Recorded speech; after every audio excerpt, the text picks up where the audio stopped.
1958 के आखिरी दिनों का जिक्र है कि यूरोप के चंद मल्लाहों ने बड़ी बड़ी मछलियों के शिकार का प्रोग्राम बनाया।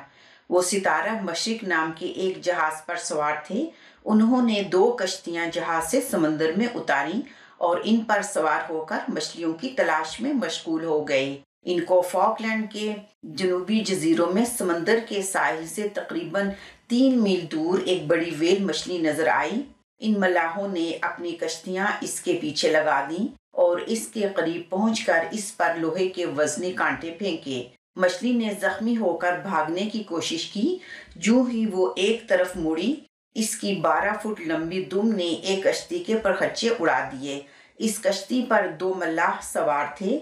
एक तो आनन फानन समंदर में डूब गया और दूसरे को मछली ने निगल लिया। इस मल्लाह का नाम बार्कले था।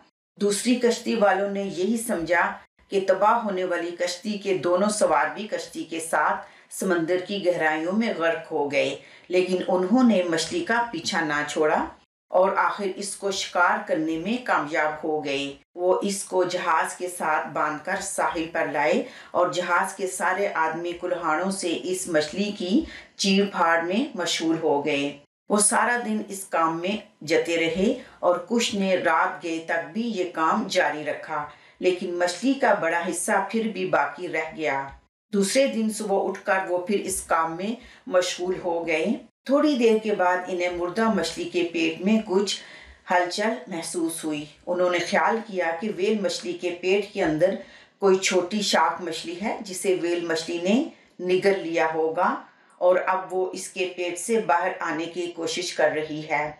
एक के बजाय 2 मछलियों का मिल जाना इनके लिए बड़ी खुशी का बायस होता, लेकिन जब उन्होंने व्हेल मछली का पेट चाक किया तो ये देखकर हैरान रह गए कि व्हेल मछली के पेट में शार्क मछली के बजाय इनका साथी मल्लाह बार्कले था।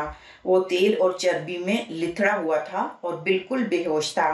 मल्लाहों ने इसे फौरन जहाज के अर्शे पर पहुंचाया और इसको होश में लाने की तदबीरें करने लगे।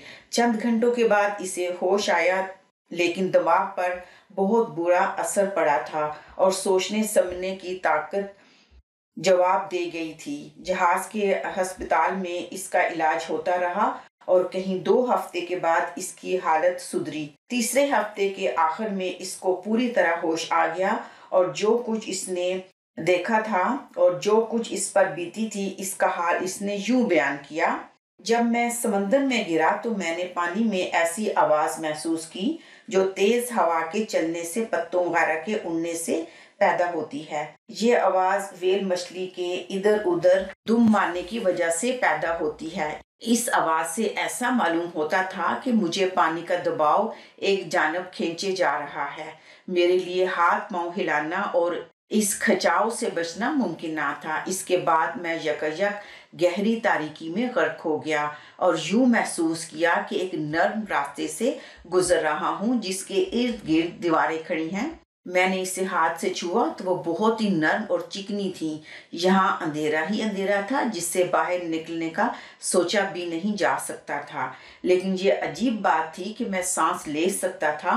सांस लेते वक्त यूं महसूस होता था कि एक खास किस्म की हरारत मेरे जिस्म के अंदर दाखिल हो जाती है। जूं जूं वक्त गुजरता जा रहा था मैं कमजोर होता जा रहा था, यहाँ तक कि मैं बेहोश हो गया। जब मुझे होश आया और मेरी आंखें खुली तो मैंने अपने आप को जहाज के कप्तान के कमरे में पाया। सितारा मशरिक जहाज जब वतन पहुंचा तो बार्कले को एक आला दर्जे के हॉस्पिटल में दाखिल करा दिया गया, जहां चंद दिन के अंदर इसकी सेहत पूरी तरह बहाल हो गई और वो चाको चौबंद हो गया। इस वाक़े की खबर जब अखबारात में शाया हुई तो सारी दुनिया में शोर मच गया और लोग दूर दूर से बार्कले से मिलने के लिए आने लगे। इनमें से जहां इस वाक़या को इंतहाई हैरत अंगेज करार दिया गया, वहां ये भी तस्लीम किया गया कि हज़रत यूनुस अलैहिस्सलाम के बारे में जो वाक़या कुरान मजीद और दूसरी आसमानी किताबों में बयान किया गया है वो बिल्कुल सही है और इसमें किसी किस्म का शक करना ठीक नहीं। मुनासिब मालूम होता है कि यहाँ हज़रत यूनुस अलैहिस्सलाम का किस्सा भी बयान कर दिया जाए। हज़रत ईसा अलैहिस्सलाम से कोई 800 साल पहले मुल्क इराक के शुमाल में अशोर नामी की एक कौम आबाद थी। इस कौम का सबसे बड़ा शहर नैनवा था جو میلوں تک پھیلا ہوا تھا، اور اس قوم کو اللہ تعالیٰ نے ہر قسم کی نعمتیں عطا کی تھیں، لیکن وہ لوگ اللہ تعالیٰ کو بھلا بیٹھے تھے اور بتوں کو پوجنا شروع کر دیا تھا، اور وہ اور بھی طرح کی برائیوں میں مبتلا ہو گئے تھے۔ اللہ تعالیٰ نے ان کی ہدایت کے لیے حضرت یونس علیہ السلام کو نبی بنا کر بھیجا۔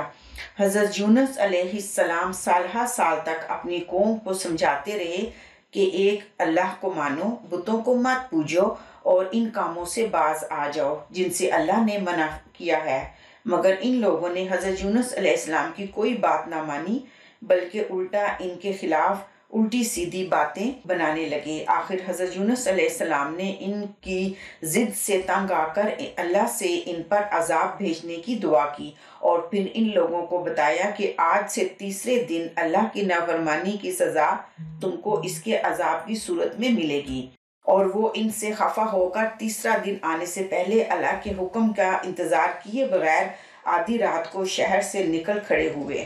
ان کے شہر سے نکل جانے کے بعد قوم کو یقین ہو گیا کہ اللہ کا عذاب ان پر ضرور آئے گا اور وہ سب ہلاک ہو جائیں گے۔ انہوں نے حضرت یونس علیہ السلام کو تلاش کیا، مگر جب وہ ان کو نہ ملے تو وہ سب اپنے بال بچوں اور مویشیوں کو ساتھ لے کر روتے دھوتے شہر نینوا سے باہر نکل کر صحرا میں آ گئے اور رو رو کر سچے دل سے توبہ کی۔ اللہ تعالیٰ کو ان پر رحم آ گیا اور اس رحیم و کریم نے ان کی توبہ قبول کر لی، اور یوں ان کے سر سے عذاب ٹل گیا۔ ادھر حضرت یونس علیہ السلام شہر سے نکل کر دریائے فرات کے کنارے پہنچے اور اسے پار کرنے کے لیے دوسرے لوگوں کے ساتھ ایک کشتی پر سوار ہو گئے۔ جب کشتی دریا میں کچھ دور گئی تو ہچکولے کھانے لگی، کیونکہ اس میں گنجائش سے زیادہ مسافر سوار تھے۔ یہ بھی کہا جاتا ہے کہ اس کی ہچکولے کھانے کی وجہ تھی کہ طوفانی ہواؤں نے کشتی کو آ لیا تھا۔ کشتی والوں نے اپنے عقیدے کے مطابق خیال کیا کہ کشتی کے ہچکولے کھانے کی وجہ یہ ہے کہ کوئی غلام اپنے آقا سے بھاگ کر کشتی میں سوار ہو گیا ہے۔ جب تک وہ کشتی سے نہیں اترے گا کشتی کے ڈوبنے کا خطرہ رہے گا۔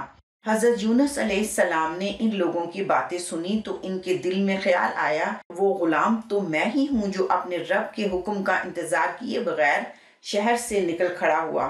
یہ خیال آتے ہی انہوں نے دریا میں گرانے کے لیے اپنے آپ کو پیش کیا، لیکن کشتی والے ان کو دریا میں گرانے پر تیار نہ ہوئے۔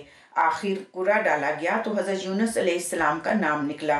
پھر دوسری اور تیسری بار کوڑا ڈالا گیا، تب بھی حضرت یونس علیہ السلام کا نام ہی نکلا۔ اب حضرت یونس علیہ السلام نے خود ہی دریا میں چھلانگ لگا دی۔